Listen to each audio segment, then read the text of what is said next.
Hello guys, চলে আসলাম দীঘার দ্বিতীয় দিনের ভিডিও নিয়ে। ভিডিওটা ছাড়তে একটু দেরি হলো, অনেকই দেরি হলো, কারণ সৃজনের শরীর ভালো ছিল না, তাই ও ভয়েস দিতে পারছিল না, ওর একটু সমস্যা ছিল। তাই এখন বলছে, মা আমি ভয়েস দিলে বারবার কাশি, আমার একটু সমস্যা হয়, তাই ভয়েসটা তুমিই দেবে। এই শঙ্করপুরের উদ্দেশ্যে বেরিয়ে গেছিলাম। দেখুন রাস্তাটা ভীষণ সুন্দর, খুব সুন্দর জায়গা, শান্তশিষ্ট পরিবেশ, খুবই সুন্দর জায়গা। রাস্তাটা দেখুন। চলে আসলাম শঙ্করপুর, ভীষণ সুন্দর জায়গা। আমরা অনেকক্ষণ ওইখানে ছিলাম, খুব মজা করেছি, শান্ত পরিবেশ, ঢেউগুলো ভীষণ ভালো লাগছিল। তো আমরা বসে একটু ঢেউগুলো দেখছিলাম, খুব সুন্দর লাগছিল দেখতে।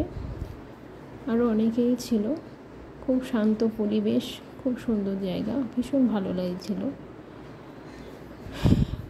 ওর গরম লাগছিল বলে, ও ভালো লাগছিল না বলে একটু এক সাইডে গিয়ে দাঁড়িয়েছিল। উঠে চলে যেতেও ইচ্ছে করছিল না, আবার এখানে আমাদের সাথে থাকতেও ওর ভালো লাগছিল না, কি করবে বুঝতে পারছিল না। পাশে একটা ধাবার মতন রেস্টুরেন্ট ছিল, সেখানে আমরা একটু টিফিন করে নিলাম সকালে। তারপরে একটু এখানে এসে বসেছিলাম, বসে থাকতে ভীষণ ভালো লাগছিল, বসে বসে ঢেউগুলো দেখতে ভীষণই ভালো লাগছিল। ও বসেছিল আমাদের সাথেই, দেখুন ওর অবস্থা, রোদে ওর ভীষণ কষ্ট হচ্ছিল, ভালো লাগছিল না থাকতে। খুঁজে পাচ্ছি না, ওপরে এসে দেখি ও এভাবে বসে আছে, তাই একটা ছবি তুলে নিলাম। তা আমরা সবাই মিলে কিছু ছবি তুলে নিলাম, অনেক ছবি তুলেছি। তারপরে বেরিয়ে পড়লাম মোহনার উদ্দেশ্যে।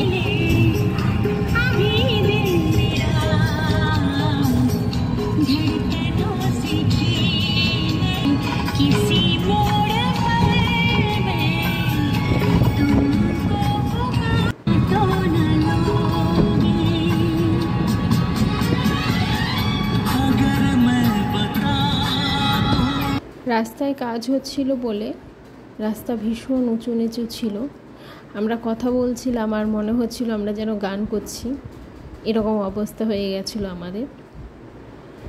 দেখুন রাস্তার পাশে সব মাছ ধরার সব জাহাজগুলো রাখা, বর্ষাকালে আবার সব নিয়ে যাবে, এখন সব রাখা আছে। এই দেখুন মাছ, মোহনার মাছ, প্রচুর মাছ, প্রচুর মাছ। আমাদের একটু যেতে দেরি হয়েছে বলে আমরা একটু কম দেখতে পেয়েছি, কিন্তু তবুও অনেক মাছ ছিল, ভীষণ অনেক বড় বড় মাছ ছিল, ভীষণ ভালো লাগছিল। দেখুন কত বড় বড় ইলিশ, তারপরে কাঁকড়া, চিংড়ি, অনেক অনেক মাছ, প্রচুর মাছ, পমফ্রেট, ভীষণ ভালো লাগলো। আর এই দেখুন শুটকি, প্রচুর শুটকি, কত শুটকি মাছ, নানান ধরনের শুটকি মাছ দেখুন। আর এই মোহনার এই জায়গাটা তো ভীষণ সুন্দর জায়গা, দেখুন এক জায়গায় শান্ত পরিবেশ, আর আরেক জায়গায় এই তো ভীষণ ভয়ানক ঢেউ, ঢেউয়ে জামা ভিজে যাচ্ছিলো, তবুও দাঁড়িয়েছিলাম, ভীষণ ভালো লাগছিল যখন ঢেউটা এসে পায়ে পড়ছিল, খুব মজা লাগছিল। রোদের জন্য কষ্ট হচ্ছিল, ভীষণ রোদ ছিল, কিন্তু তবুও ভীষণ মজা ছিল। দেখুন কত বড় বড় জাহাজ, সব মাছ ধরে আসছে, ফিরে আসছে তারা। এই দেখুন ভীষণ জায়গাটা ভীষণ সুন্দর, আমার তো ভীষণ ভালো লেগেছে। এই দেখুন ও দাঁড়িয়ে আছে ভয় পাচ্ছিল বলে, ও আবার ভয় পায় খুব সামান্য ব্যাপারই, জুতো নিয়ে দাঁড়িয়েছিল। ভীষণ সুন্দর জায়গা, কিছু ছবি তুলে নিলাম। দেখুন এখানে চলে আসলাম নাইকালী মন্দির, এটা নতুন দেখলাম, আগে দেখিনি কখনো।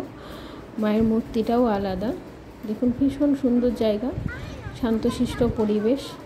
একটা পার্কের মতনও আছে, ও আবার একটু দোলনা চড়ছিল, সব কিছু একটু চড়ে চড়ে দেখছিল, খুব মজা করেছে।